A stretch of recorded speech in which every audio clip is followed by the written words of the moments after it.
dosen pengampu Paris Azhari SEMPD.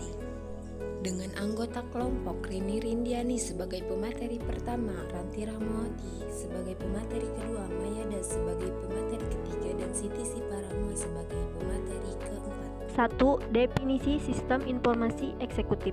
Sistem informasi eksekutif merupakan suatu sistem yang menyediakan informasi bagi eksekutif mengenai kinerja keseluruhan perusahaan. Informasi dapat diambil dengan mudah dan dalam berbagai tingkat rincian dan memudahkan serta mendukung keterangan dan pembuatan kebutuhan dari eksekutif senior dengan menyediakan kemudahan akses terhadap keduanya internal dan eksternal, keterangan relevan untuk bertemu goal strategis dari organisasi. Ini biasanya dipertimbangkan sebagai suatu bentuk dikhususkan dari satu sistem mendukung keputusan. 2. Sejarah sistem informasi eksekutif. Sistem informasi eksekutif dikembangkan seperti mainframe program berbasis komputer. Tujuannya adalah untuk melindungi sekumpulan data dan untuk menyediakan kinerja penjualan atau statistik riset pemasaran untuk membuat keputusan. Seperti halnya petugas keuangan, direktur pemasaran, dan petugas eksekutif pemimpin. Objektif adalah untuk mengembangkan aplikasi komputer itu akan menyoroti keterangan untuk memuaskan eksekutif senior kebutuhan secara khas. Sebuah ACE menyediakan data hanya perlu untuk mendukung keputusan level eksekutif daripada data bagi seluruh perusahaan. Hal ini aplikasi dari ACE tidak hanya pada hierarki perusahaan tetapi juga di komputer pribadi pada satu daerah jaringan lokal. ACE sekarang seberangi platform perangkat keras komputer dan mengintegrasikan keterangan menyimpan pada mainframe, mesin komputer pribadi, dan mini komputer. Komponen sistem informasi eksekutif. A. Hardware. 1. Input device atau alat masukan. 2. Processing unit. 3. File penyimpanan data. 4. Output device atau alat keluaran. B. Software. 1. Teks yang dasari perangkat lunak. 2. Database. 3. Desain grafis. 4. Jenis grafis yang khas. 5. Dasar model. Konsep dasar sistem informasi eksekutif. Para eksekutif membangun AIS atas dasar konsep-konsep menentu. Ada 3 konsep yang perlu dibahas. A. Faktor penentu keberhasilan, Carroll Success Factor. B. Management by Expertise MBA. C. Model mental. Faktor-faktor penentu keberhasilan sistem informasi eksekutif. 1. Sponsor eksekutif yang mengerti dan berkomitmen. Eksekutif tingkat puncak, lebih baik CEO, karena harus berfungsi sebagai sponsor eksekutif AIS dengan mendorong penerapannya. Kedua, sponsor operasi. Kalau sponsor eksekutif sibuk dapat diberikan kepada eksekutif lebih rendah, misal wakil presiden eksekutif. Sponsor operasi bekerja sama dengan eksekutif, pemakai, dan spesialis informasi untuk memastikan pekerjaan itu terlaksana. Ketiga, staf jasa informasi yang sesuai tidak saja mengerti teknologi informasi, tetapi juga mengerti cara eksekutif menggunakan sistem itu. Keempat, teknologi informasi yang sesuai dengan H atau W dan S atau W, tidak lebih dan tidak kurang. Kelima, manajemen data. Data harus selalu mutakhir dengan mengidentifikasi tanggal dan jam dimasukkan dalam sistem. Juga perlu analisis melalui drill down dengan bertanya kepada manajer data atau keduanya.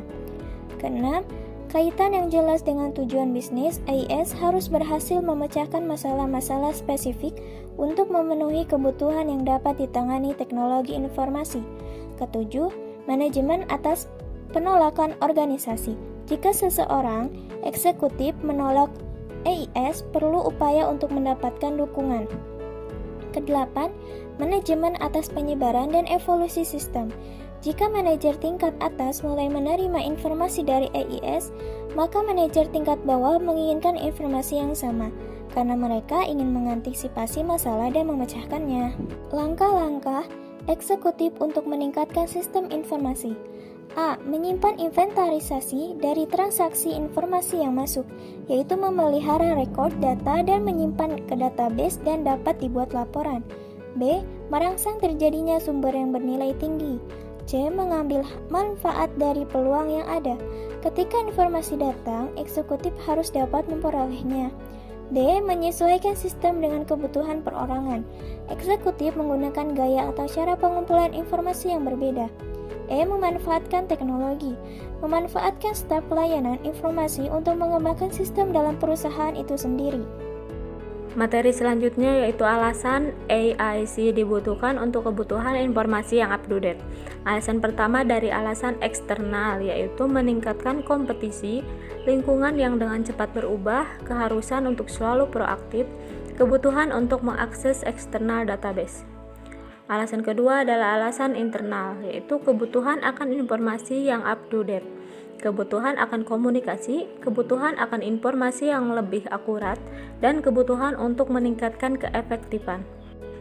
Kelebihan dan kekurangan sistem informasi eksekutif. Kelebihan sistem informasi eksekutif yaitu mempermudah para eksekutif untuk menggunakan pengalamannya dalam dunia komputer, menyediakan pengiriman tepat waktu dari keterangan rangkuman perusahaan. Keterangan yang disediakan semakin mudah dimengerti. Biasanya menawarkan efisiensi untuk membuat keputusan, melakukan penyaringan data untuk manajemen, meningkatkan pemeriksaan keterangan, dapat mengakses dan memadukan jangkauan data internal dan eksternal yang bersifat luas. Sedangkan kekurangan sistem informasi eksekutif yaitu memiliki fungsi yang terbatas, tidak dapat melakukan perhitungan kompleks. Pada perusahaan kecil mungkin membutuhkan biaya lebih untuk membuat implementasi. Karena sistemnya yang besar, sehingga sulit untuk mengaturnya. Pembuatannya harus dapat memenuhi kebutuhan informasi bagi eksekutif senior. Eksekutif mungkin menghadapi beban terlalu berat untuk membuat keterangannya. Contoh beserta alasan penggunaan sistem informasi eksekutif pada suatu perusahaan. Di Indonesia, sudah banyak perusahaan yang telah menggunakan sistem informasi eksekutif. Contohnya yaitu Bank Mandiri. Bank Mandiri yang didirikan pada tanggal 2 Oktober 1998 merupakan bagian dari program restrukturisasi perbankan yang dilakukan oleh pemerintah Indonesia. 4 bank milik pemerintah yang bergabung menjadi Bank Mandiri tersebut adalah Bank Bumidaya, Bank Dagang Negara, Bank Ekspor-Impor Indonesia, dan Bank Pembangunan Indonesia. Dari penyatuan 4 bank pemerintah yang memiliki core banking system yang berbeda-beda, data center yang berbeda-beda, serta infrastruktur baik hardware, software maupun jaringan yang berbeda-beda, maka pada awal Bank Mandiri melakukan evaluasi atas core banking system dari keempat bank legasi. Dan pada akhirnya Bank Mandiri memutuskan untuk mengembangkan sistem informasi eksekutifnya dengan cara memodifikasi sistem core banking Bank Exim atau BS untuk memenuhi kebutuhan standar produk awal Bank Mandiri yang kemudian disebut dengan Master Mandiri Sistem Terpadu.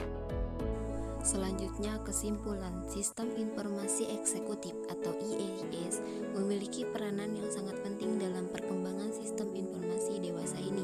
Sistem informasi eksekutif merupakan sistem terkomputerasi yang memberi eksekutif akses yang mudah ke informasi internal dan eksternal yang relevan dengan faktor keberhasilan dan kebutuhannya.